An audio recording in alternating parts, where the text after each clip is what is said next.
Yo, yo, yo, what's up, what's up? I'm here again, YOLO. Agad, almusal, tanghalian na po ng midnight snack. Andito naman po tayo ngayon, magbibigay tayo ng mga reaksyon sa palipaligid ng ating bansa. Ngayon po, bago natin umpisahan, tawag dito, palike-like na lang po ng ating video. Huwag po natin kalimutan, finger in ang like at bayo.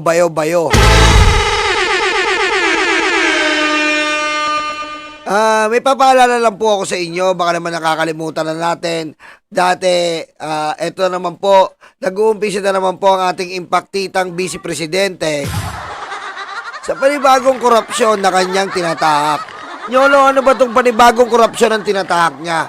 Bago ko sabihin sa inyo yan, dito muna po tayo sa dating korupsyon dinulot niya.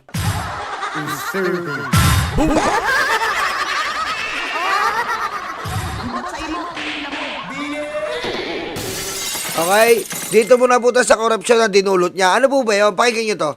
Isinusulong sa Kamara ang investigasyon sa umanay ghost beneficiary sa senior high school voucher program ng Department of Education. Department of Education, ghost beneficiary, ghost scholarship, ghost student, ghost school. Ooh.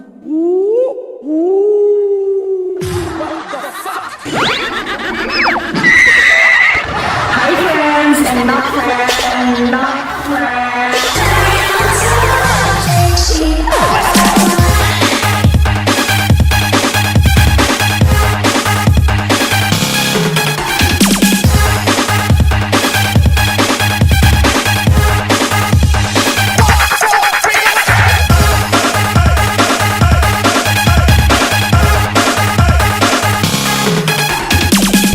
Okay, may mga umabol. Itakwil ang pamilya. Faye Martinez, Iris Ledesma, Josian, Yuki Sawaki, Alex Sexy, Jing Kaida, Susie Su.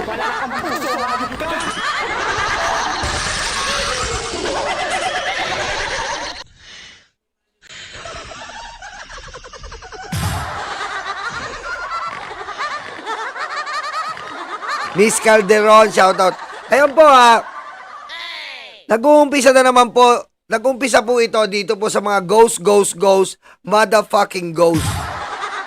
Ang style po ni Sara, ginosting niya po ang ating mga estudyante na sinasabi ko po sa inyo ay napakawalang ya po ng ugaling ganon. Ano tawag dito, kurakutin mo na ang iba't iba, wag naman ng estudyante, dahil ang kabataan ang pag-asa ng bayan.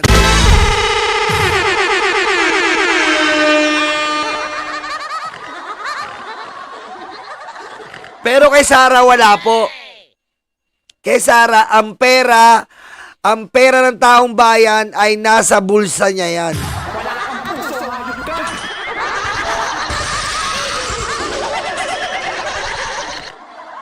Kaya po, nung tinalakay po natin ito, mula mayor po hanggang papunta po tayo ng vice presidente, ipinakita ko po sa inyo kung paano po nilulustay ni Sara ang pera natin na pinaghirapan. Di ba?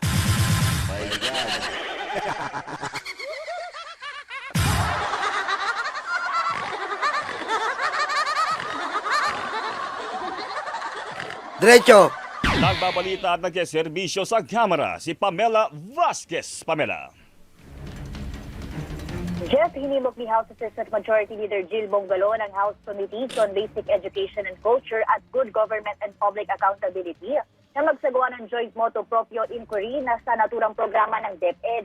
Binanggit ni Bongalo ng mga ulat na may mga pribadong paaralang naglilista ng mga ghost student para kumubra ng mga benepisyo ng voucher program. Tingnan po, ito po yung Ghost Student Voucher. Woo!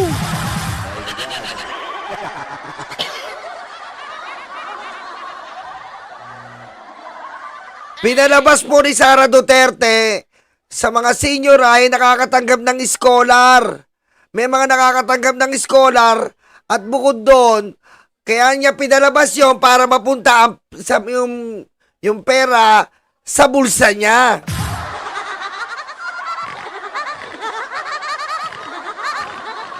Okay? Ano pa? Pinalabas niya, nag-inayos daw nila ang eskwelahan sa iba't ibang parte, pero nung tinignan po ay may mga lamat pa.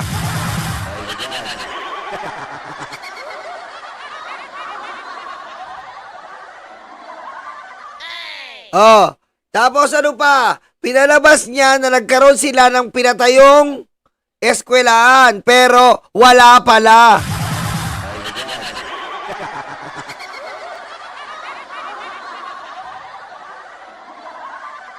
Tapos ano pa? Pinalabas niya na Youth Summit, nagbayad sila para sa DepEd, pero libre pala.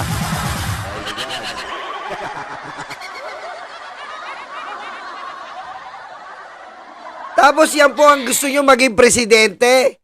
Ha? Patay gutom sa pera? Patayin niyo si BBM. No joke.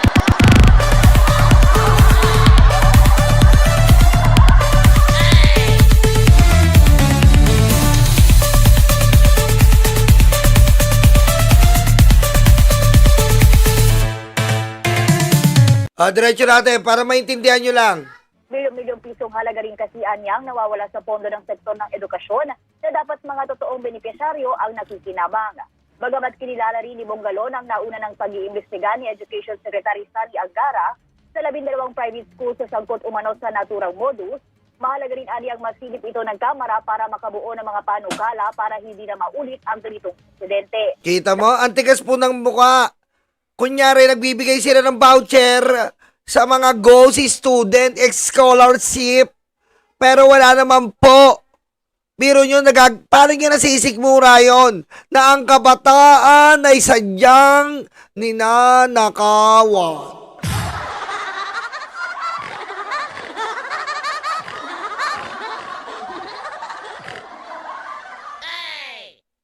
Ako ay naniniwala na ang kabataan ay pag-asa ng bayan.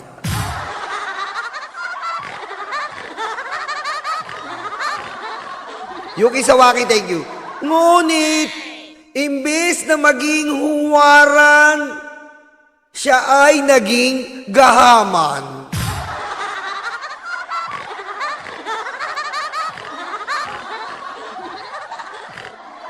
Ang ugali niyang kulto, nagpalabas ng multo. Lahat ng pera ng taong bayan ay naindulto.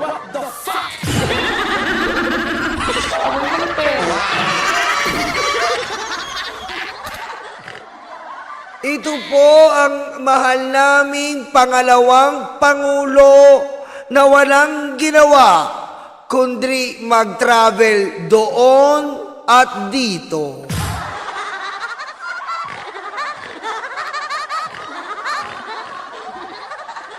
Tapos ngayon, may bago na naman pong siyang panukala na libre daw na sakay sa ating manggagawa.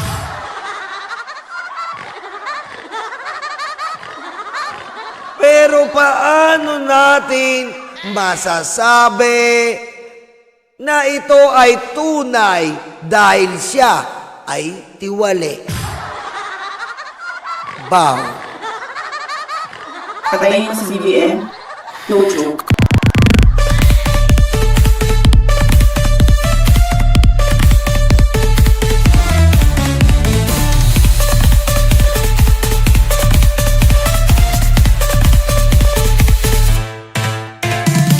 Diba? Yun po ang pinupunto natin dito. Magkakaroon na naman po sa atin ng libre sakay at sabi nga ng OBP spokesperson na natikman si Atong Ang,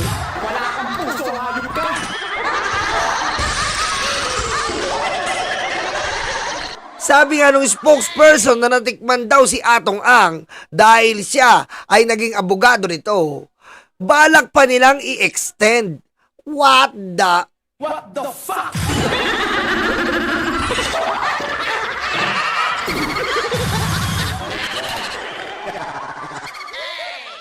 Babasahin ko po sa inyo ang isang nakakakilabot na post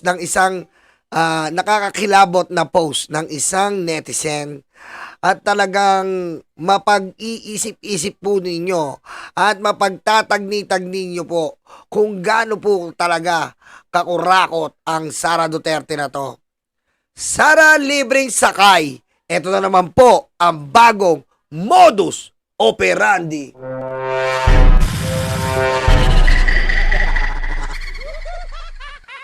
Sara libreng sakay.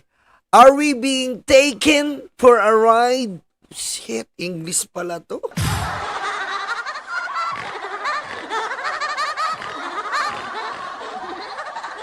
In her 2024 accomplishment report, released on Monday, sa kanya raw pong 2024 report na nailabas noong Lunes, July 14, si Sara po, sinabi niya na nakapagserbisyo daw po sila ng halos 1 milyong benepisyaryo sa libreng sakay. However, ang mga figura ay hindi po nagtatagpo. At tagalogin ko na kasi medyo mahihirapan po yung iba dito. Mga international mentality lang to.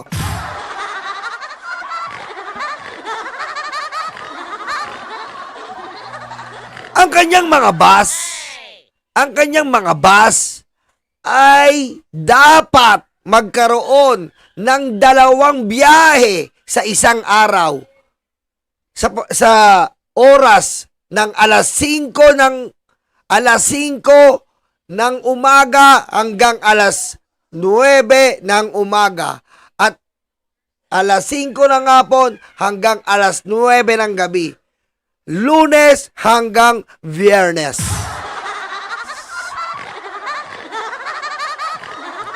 Kung ang capacity nito ay 50 pasahero bawat bus, ito po ay magkakaroon lamang ng 20,505 na biyahe para pagserbisyuhan sa isang taon.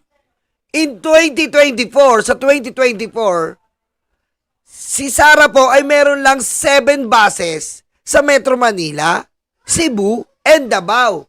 So that one bus has to make as many as 11 trips a day. 5 days a week. Sa isang linggo po, 5. Kasi nga po, Sabado at Linggo, wala. Without rest or replacement, which is more than a bus company can handle. Sa mga tuwid po, kung kukumputin nyo po, ang sinasabi nilang 1 million na nakinabang ang libreng sakay, kalokohan po!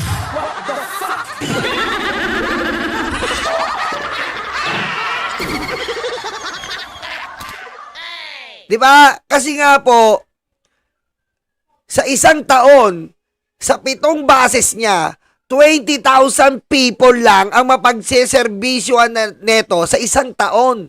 So, paano kahit 7 yung bases mo, 7 times 20 equals 140 lang.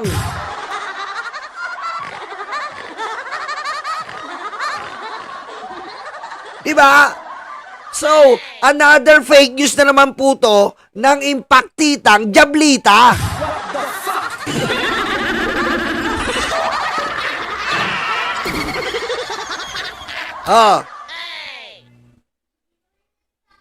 Eto, ibandang uli. Sino ba ang nagbibilang ng pasahero kung libre ang sakay?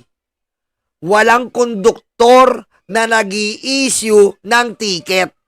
Yan ang sinasabi sa inyo. Sino po magmamonitor na naman po ng mga sumasakay kung walang konduktor na nagbibigay ng ticket? Ano to? Palalabasin mo na naman na 1 milyon ang sumakay, tatambakan mo na naman ng mga gastusin ang libreng sakay, kurakot.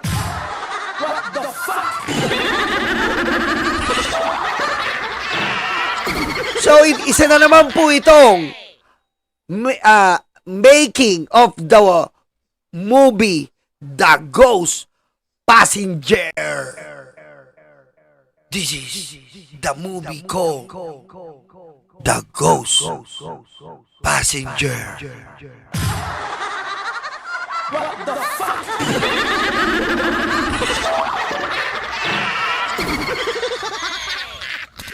And it goes a little something like this.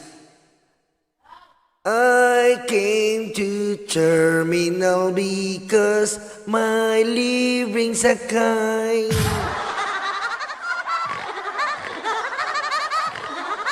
Nakita ko sa bus, ito daw galing kay Inday.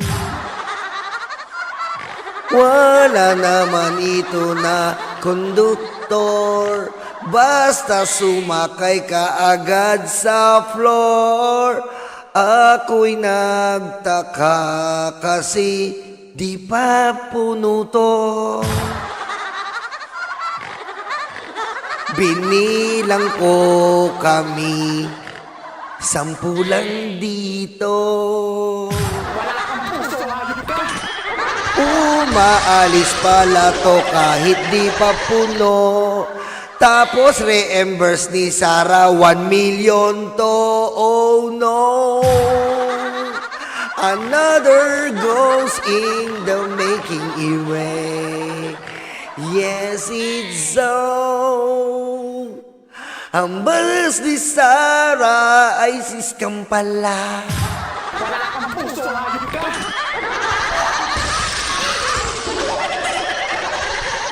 Isa na naman pong pang-i-scam ang ginagawa ni Sara Duterte. Paano mo mabibilang ang mga pasahero mong tinutulungan kung wala namang konduktor, hindi ka nag-i-issue ng ticket? Oh, paano mamamonitor na naman yan ng ating gobyerno? Oh, paano mo mamamonitor yan ngayon? Yung libre sakay mo.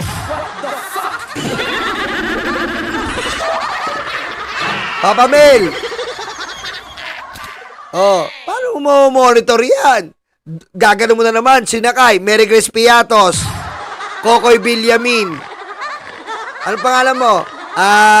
Amoy-amoy. Ikaw, Shell Jokno, Marian Rivera. Ikaw. Oh, ganun na naman mangyayari yan. Di ba? Ganun na naman po mangyayari dyan.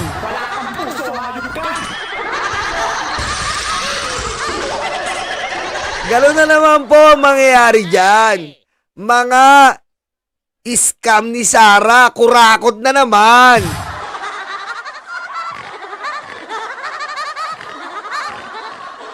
Kasi nga, paano mo nasabi Sarah 1 milyon? Eh wala namang konduktor. Wala ka naman na ticket na binibigay. Wala kang ticket. Sasakay ka lang.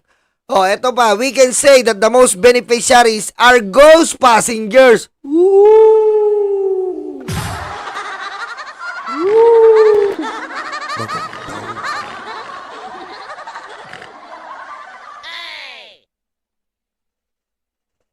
Magandang gabi, bayan.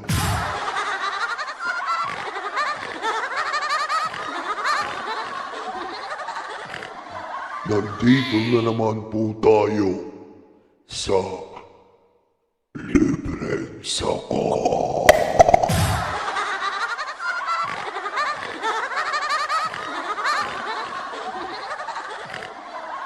Mga ghost passenger. Woo! Patayin mo si BBM. Closure.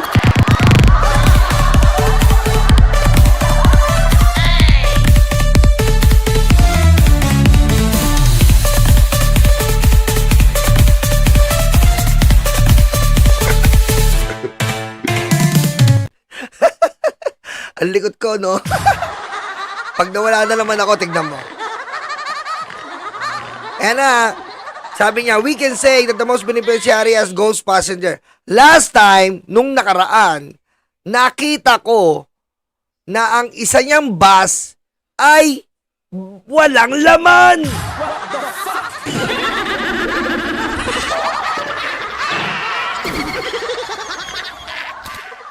hindi naman mapupuno yan eh. Alam niyo po kung bakit? Eh kung kung saan ako siniserbisyuhan niya buong Metro Manila. Ang bobo mo naman, Sarah. Para masabi mong mapupuno mo yan. Bakit? Lahat ba ng tao na makikita yan, iisa ang destinasyon?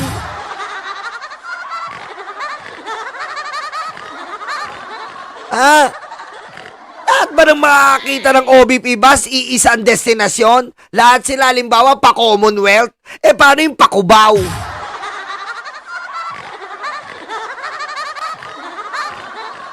Paano yan? Ano yan? Kada kita ng puno? Puno? Ano yung iisang destinasyon? Kung saan ako nalilibot niyan buong Metro Manila, pwede pa.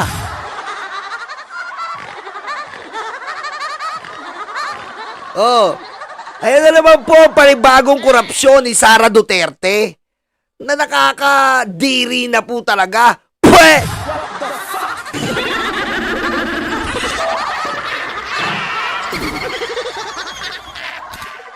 At ang balita ko, ang driver nila, kilala ko, ang pangalan, Casper.